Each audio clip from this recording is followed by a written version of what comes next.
captured it alive.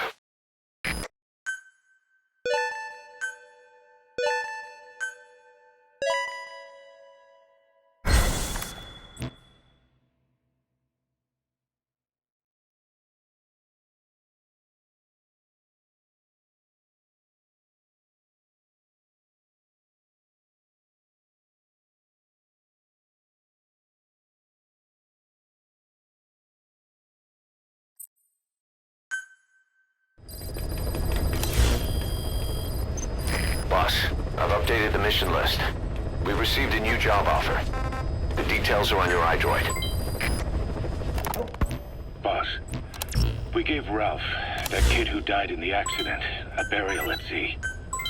The man in charge of that facility has been severely punished. But ever since, the kids have been acting strange. It's obvious they've lost their trust in adults. I was getting reports of them ignoring the staff, or getting insolent, and even violent. And a few days later, several of the kids did a disappearing act. They snuck into choppers and shipping containers and got off base. Why? Your guess is as good as mine. These kids were born in a war zone and forced to grow up as war fighters. If they're left alone, war is how they'll die. But I thought we showed them there are other reasons to live. I never liked having children on Mother Base. But the thought of them going back to the battlefield and picking up their old lifestyle is something I can't stomach. It makes me think of Chico, 9 years ago. We have to get those kids back. Hell, they know too much about our operation. I never expected even the kids to betray us.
The CFA are assembling an armored column to the north of Nova Braga Airport. Your job is to wipe them out. Listen to the tape for the contract details. Just be aware that the column's commander served with 5 Commando and later made a name for himself in South Africa's 32 Battalion. He's a hardened veteran, so don't take him lightly. Boss, I have a report from the intel team. The targets are now on the move. I've sent their predicted route to your iDroid.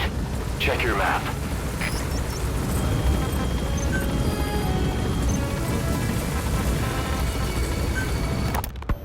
Snake, you remember the White Mamba? Of course, he's been going by Eli since we brought him on base.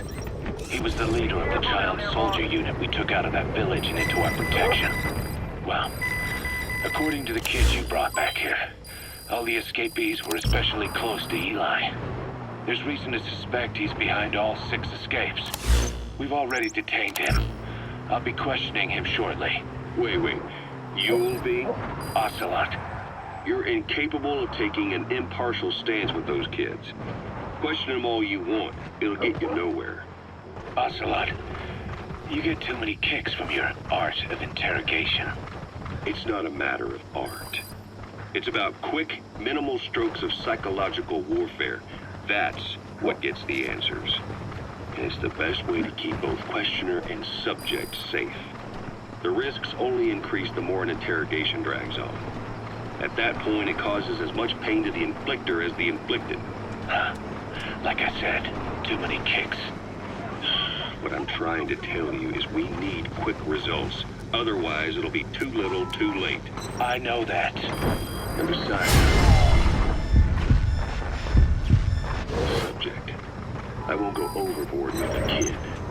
Forget it. You're not needed. Boss, we have new targets. Check your iDroid for the details. Be sure to bring them all back. Onbekende vijandelijke vechterensen bezig om contact te bewerkstelligen. You gotta extract him.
gunship.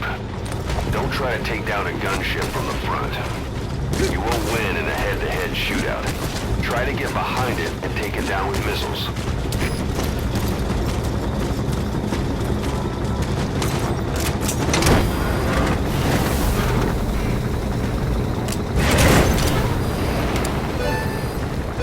Just one target left. He's coming too. Roger that.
forces in pursuit.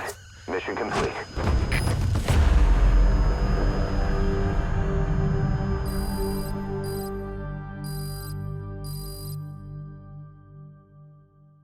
Mission complete, and how?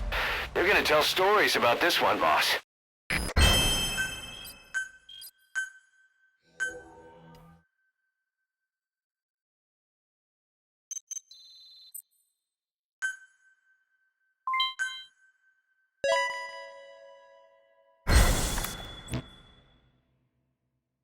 Boss, as we suspected, the mastermind behind the kid's escape was Eli. It's hard to believe, but apparently he'd been plotting an armed uprising against us. He could be hiding something else, too. Ocelot's gonna press him for answers. Get back here as quick as you can.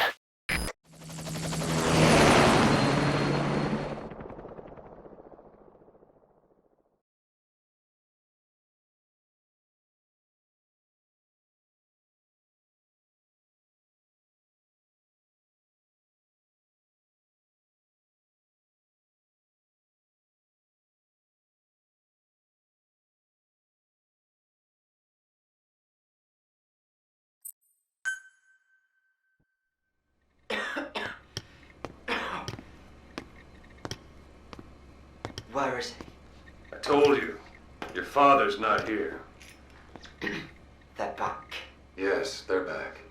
But don't get any bright ideas. Your quarters are under full surveillance. Your weapons privileges have been suspended. No more uprisings for you. Did you really think it would be that easy, Commander?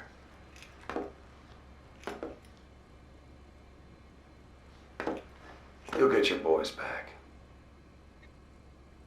They'll even see the boss, too. But first, I need to know what you sent them to do. They wanted to leave. To their homelands. They wanted to go home. That's all. So they were just homesick then. Not quite. Military warlords, PFs, the armies that murdered their families. Cousins, brothers, parents. They all had someone they wanted to kill.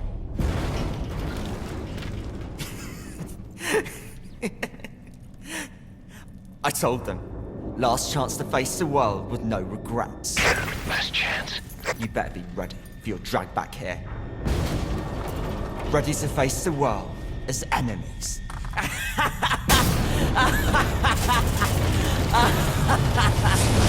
No!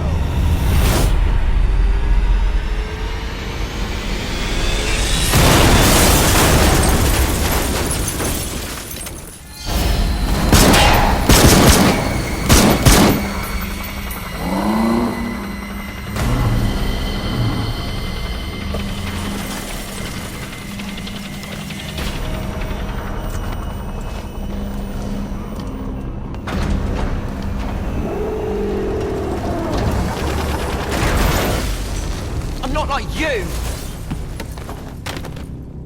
Goodbye, Father. I don't need you anymore.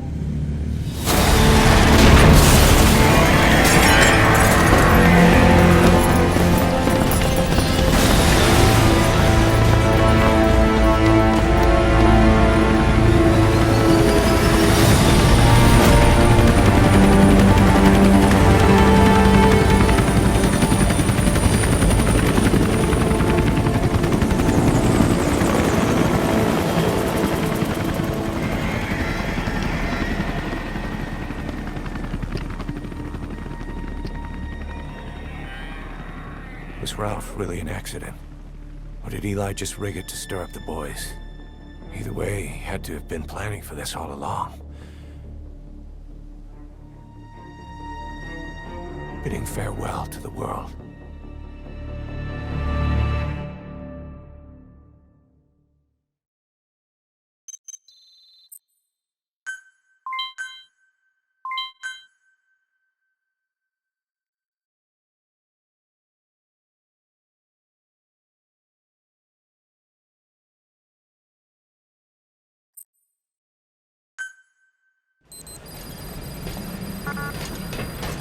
Boss, We're looking for the kids and Sahelanthropus, but there's still no sign of them. We don't know if the chopper pilot is alive either. What have we gone and put in the hands of those kids? We don't know how bad this is until we find them. Also, regarding our concerns about Eli, I finished looking into whether or not he's a product of that project. I have an answer. I put it on tape. Give it a listen.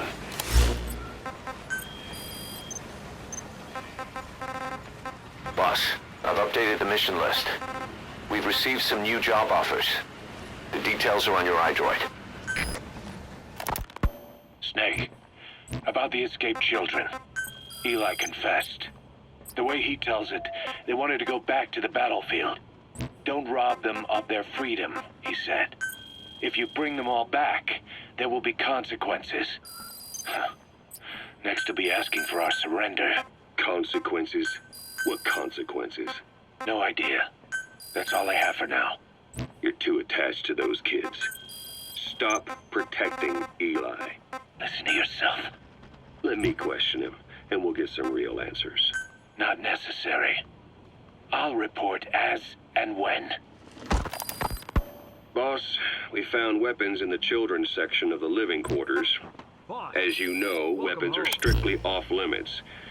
We've got some rule breakers. The weapons we found were handmade. Blades ground out of knives and forks, a couple of bow guns built out of scrap, and explosives made using detergents. And get this, the explosives were tightly packed with nails. The kids put the blame on, you guessed it, Eli. I guess that's what he meant by consequences.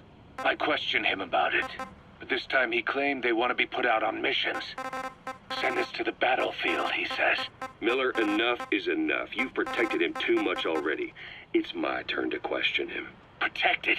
What Eli's doing is issuing a threat. Comply with my demands or I'll respond with force. But it'll be war at this rate. Forks and soap aren't gonna kill us, but some of them will end up dead. Is that what you want? Now, I hate to say it, but they want to be on the battlefield. It's time you gave up this fantasy. Eli, he said they'd rise up against us if we bring the last kid back. There, you see?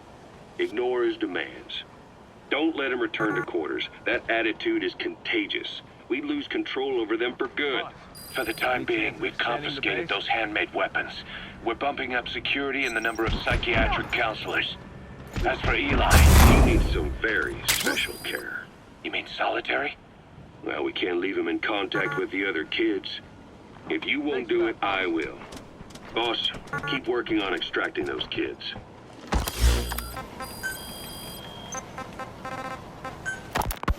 The kids you brought back to base have laid out the situation. They all escaped to each of their home villages, or were trying to get home, and lost their way. Not that homesickness is gonna explain everything we've seen. Each of their home villages? They were trying to raise troops for the rebellion. You really think these kids have an armed uprising in them? You read the report of the security team member who had a rock thrown at him. There'll be a riot if we don't do something. And Miller, this is because you didn't act fast enough. Fine. I'll admit you were right this time. Seal off the kids' quarters from outside contact before it's too late. All right. Eli said his rebellion would start when the last kid is brought back, right? You better be ready to meet him head on if it really happens. Yeah. You should have left it to me in the first place.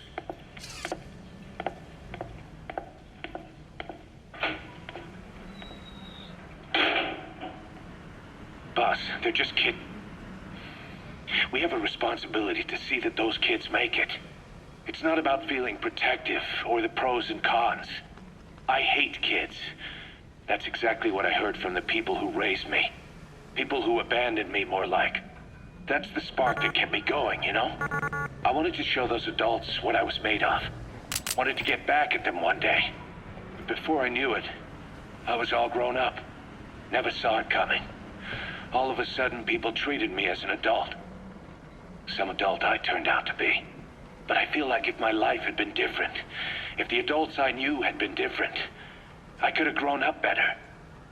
Yeah, that's it, all right. I wanted to use those kids to test that theory. That's all this was. From their point of view, I'm no different from the assholes who gave me a hard time. When this is all blown over, I'll talk it out with them, if that's still possible. Boss, there are still kids out there. Bring them back safe. Boss, it's me. Eli's revealed what he wants. He wants to speak with you. With Big Boss. He just said, bring my father here. Eli's too smart for his own good. No way to tell what he's thinking. All we know for sure is his men are important to him. That means we can use the escaped kids as leverage in any negotiation. Once you've brought the last one back, I'll interrogate him. If the kids do rise up, we'll meet them full force. End of story.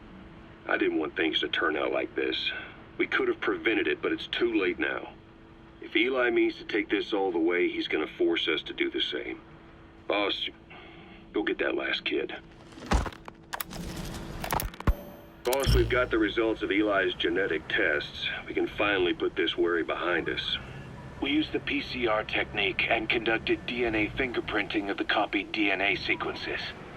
Neither is mainstream science yet, but the concepts and procedures are sound. Both tests say there is 0% chance that the two of you are blood relatives, meaning the results are negative. He's not your son, nor is he your clone. He's just another person. It was 12 years ago that Zero made plans to clone you. Eli's age and appearance certainly are a good fit. I admit the first time I saw him, I did a double take. But it looks like you're worried for nothing. Eli isn't your clone. But you might still have one somewhere out there. But if Eli isn't the boss's clone, why does he seem so obsessed with him? Not to mention having one hell of an attitude for his age. I don't know. Learning the truth about himself, cursing the fact he's a clone, bearing a grudge against selfish adults, and coming to hate who he was cloned from. Big Boss. If that were really the case, I could understand it. I might even feel a bit sorry for him. But no clone could have a totally different DNA fingerprint. And the test left no room for error. You yourself were there when we drew Eli's blood sample. Come to think of it, when we went to OKB-0, he'd snuck onto a chopper and was there. Yeah. He was acting strange even then. Roger. Or actually from a little before that time. That was exactly when we began these tests. Maybe he suspected something when we drew the sample, not knowing what we were doing to him, and becoming mistrustful of us. Hard to say. Eli's had an attitude problem from day one. So what is he then? Well, if he's gonna tell us that himself, we'll need to get him to open up more first.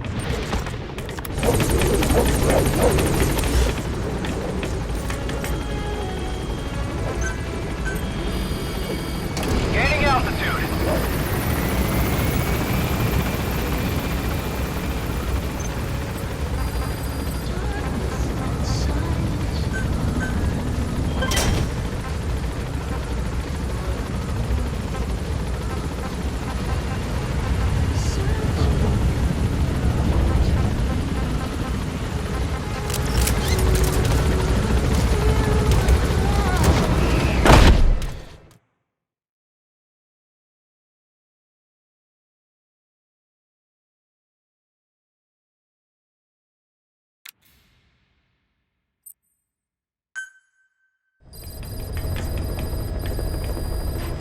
About Eli hijacking Sahelanthropus. We know how he got it moving. It was Emmerich. He used the kids in the staff living quarters to carry out his repairs. We got the details on tape. You're gonna want to hear this.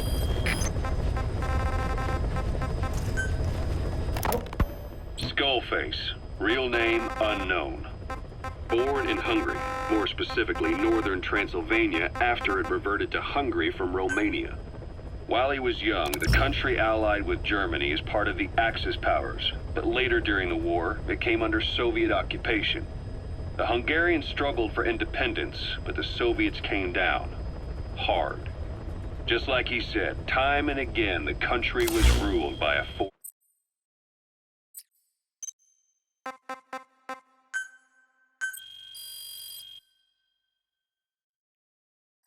foreign tongue. When he was a young boy, he lost his native language, the bedrock for any developing child. His country, his family, his face, his identity, everything was stolen from him. All he had left was his skull. Skullface first tried his hand at espionage during all the chaos from the war. Agents, military officials, and soldiers who operated out of Hungary during the war vanished over the course of several months. This Soviet spy hunt rocked the counter-intel world. Mysterious fatal illnesses, accidental deaths, drownings, people having strokes behind closed doors. Just like Stalin, no one knew who was behind it. But all you need to do was look for who had the motive. They were all taken out by a man without a face. And now we've got an idea of how he did it too. He'd gotten revenge for his people, but he wasn't finished. Skullface defected to the West, eventually ended up with the SAS. That's where he met Zero. It's possible he began planning this whole thing back then. It's hard to say. In any case, Zero made him his XO. He always did have a thing for oddballs. But this one was set to lead a unit no one else would know about. When Zero created Fox, he also formed XOF as a support team. An unconventional special forces unit designed to support Fox, make it stronger, with Skullface giving the orders. Zero never even told the boss about it, nor the CIA, naturally. If Fox was Zero's silver bullet, XOF was the recoil when he pulled the trigger, just like Newton's third law. While you were with Fox, Skullface was operating behind the scenes, sometimes as your backup, sometimes as a mole or a scout, sometimes as your cleanup crew. Fox's tale, making sure the mission succeeded and that you survived. What was your goal in having the children repair Sahelanthropus? I just answered their questions. I had no idea they would actually try to fix it. I mean, can you imagine a child piloting it? Oh, sure, easily. It wouldn't work. I bet it's just like riding a bike. I said it didn't work. Who did you try? I didn't. Did you put your son in it? We never did that. His name was, Hal, wasn't it? I thought you said you never saw his face. But you made him pilot Sahelanthropus. You used him in your experiments. He wanted to get in. It was such a short time we had. So he was with you. We were happy. You're still happy now. Changing your lies to suit the listener and getting by slipping through the cracks. Building layer upon layer of convenient stories until nothing means anything to you anymore. You're happy all the time because you don't even notice you're doing it. Think hard. Who are you really? You're not a victim, and you're not the silent majority. You're a perpetrator and a petty hypocrite. The real world doesn't make you suffer. It's the other way around.